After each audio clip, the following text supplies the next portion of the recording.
कपिल जी, आज मुख्यमंत्री जी गाज़ियाबाद जो विज़िट किए हैं, ये मुख्य रूप से उनका एक चुनाव प्रचार का तैयारी से जुड़ा हुआ है। जो बाई इलेक्शन होने हैं असेंबली के 10 सीटों के लिए, तो उसमें से गाज़ियाबाद सीट भी है, क्योंकि यहाँ के जो विधायक हैं शहर से, उन्होंने एमपी इलेक्शन लड़ा और वो जीत गए, तो इसलिए सीट खाली हुई है।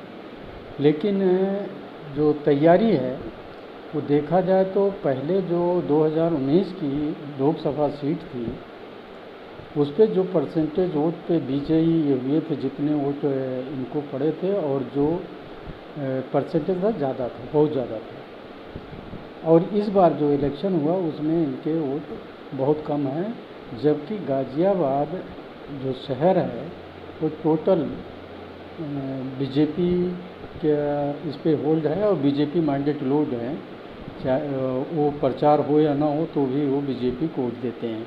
लेकिन क्या ऐसा कारण रहा कि वोट भी कम पड़े और बीजेपी की परसेंटेज जो जीत की थी परसेंटेज के साथ उनकी जो टोटल वोट थे वो भी जीत से बहुत नीचे रहे।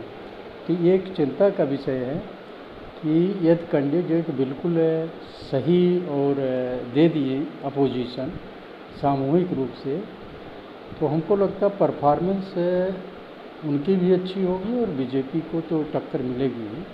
तो इस चीज़ को देख के पार्टी हाईकमान कोई रिस्क नहीं लेना चाहता और ये जिम्मेदारी मुख्यमंत्री उत्तर प्रदेश के माननीय योगी जी बड़ी बखूबी कर रहे हैं और अपने कार्यकर्ताओं को तैयार कर रहे हैं इलेक्शन के लिए।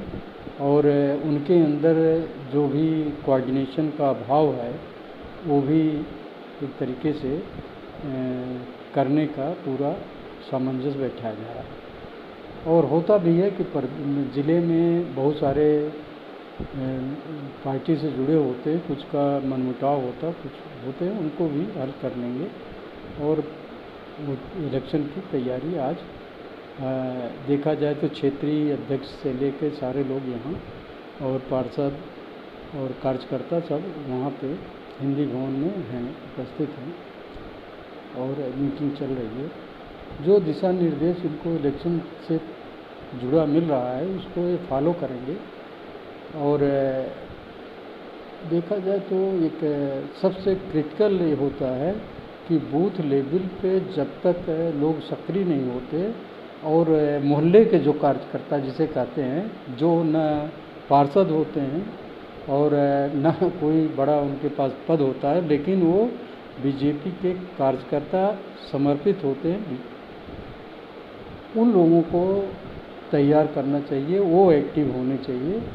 और उनके अगर एक्टिव होते हैं तो वो चर्चा मोहल्ले की चर्चा में रहते हैं और एक तरीके से पार्टी का प्रचार बहुत सघन हो जाता है।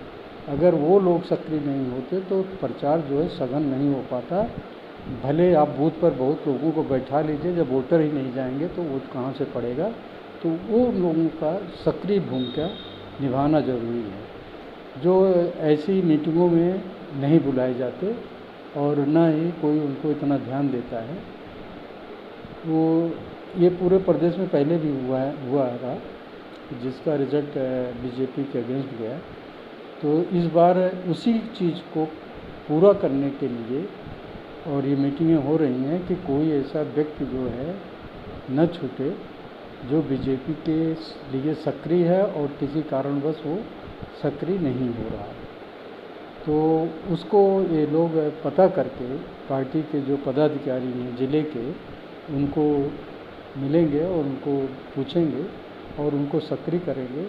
और जो परसेंटेज वोट होगा ज़िले का, शहरी क्षेत्र का जो विधायक सीट है उसमें समीकरण उतना अच्छा नहीं होता, क्योंकि वहाँ बस्ती सघन है और कई कम्युनिटी के लोग हैं, तो बड़े टक्कर का इलेक्शन होगा। और साहिबाबाद सीट में तो बीजेपी का परसेंटेज बहुत ज़्यादा है और इस पे वोट भी बहुत है, तो यहाँ तो उतना वो नहीं रहता। लेकिन वहाँ पर पहले भी कांग्रेस का वहाँ पे सीट रही। और इस बार जब लोकसभा में देखा जाए तो जो वोट पड़े थे वो पिछली बार से काफ़ी कम इनकी मार्जिन थी वहाँ। तो इन सब को लेके चिंता का विषय बीजेपी के लिए होना एक बहुत लाजमी है। और अगर चिंता नहीं करेंगे तो लोग लापरवाह होंगे। अभी से ही तैयारी पार्टी के लिए और जो नेतृत्व जिसके नेतृत्व में इलेक्शन होने जा रहा है उसके लिए बहुत अहम होता है। और उसकी तैयारी आज हो रही है। अब इसमें कितना ये कार्यकर्ता सक्रिय होते हैं ये जब इलेक्शन डिक्लेयर होगा और दोनों तरफ के कैंडिडेट जब डिसाइड होंगे तब जाके पता चलेगा कि किस रूप में है और कैसे है, गुटबाजी है कि नहीं है और क्या सक्रियता है लोगों की, ये तब समझ में आएगा। अभी कोई इस तरीके का और आप सोचें कि इस पर कोई प्रतिक्रिया दी जा सके तो संभव नहीं है कि इसलिए आज का जो पूरे प्रदेश का देखा जाए तो ये तैयारी बड़ी ज़ोरों शोरों से चल रही है। इसमें इनकी 5 सीट तो बीजेपी की ठीक पोजीशन में पहले भी थी और 5 सीट समाजवादी और इनकी, तो उसको ये ज़्यादा से ज़्यादा चाहेंगे कि हमें मिले। तो इसलिए मुख्यमंत्री जी हर एक एमएलए की जो कॉन्स्टिट्यूंसी है जिसमें चुनाव होने हैं वहाँ जा रहे हैं और सारे कार्यकर्ताओं से और पार्टी के पदाधिकारियों से खुद मिल रहे हैं और उनको समझा रहे हैं। और ये लग रहा है कि कार्यकर्ता लेवल पे पार्टी की जो सक्रियता है बहुत अच्छी हो जाएगी। लेकिन इसके साथ है देखा जाए तो उन क्षेत्रों में जो वहाँ के अधिकारी काम पर देख रहे हैं उनसे उनको भी मॉनिटर करें कि पब्लिक उनसे कितनी संतुष्ट है कितनी असंतुष्ट है और वो सक्रिय हैं कि नहीं है, तो नहीं है तो क्यों नहीं है। ये थोड़ा सा इस पे भी मंथन करना नेतृत्व का बहुत ज़रूरी हो गया है। अगर वो लापरवाही करेंगे तो शहरी क्षेत्र छोड़कर देहाती क्षेत्र में समस्या हैं जहाँ पे अगर कहा जाए तो टक्कर तगड़ी होगी और मुद्दों पे होगी। ये इलेक्शन जो है मुद्दों पे होगा कि क्या सक्रियता है और क्या होना चाहिए और क्या मिल रहा है अधिकारियों से, तो उसको ध्यान में रख के पूरी तैयारी करना बीजेपी के लिए अहम रखता है। धन्यवाद।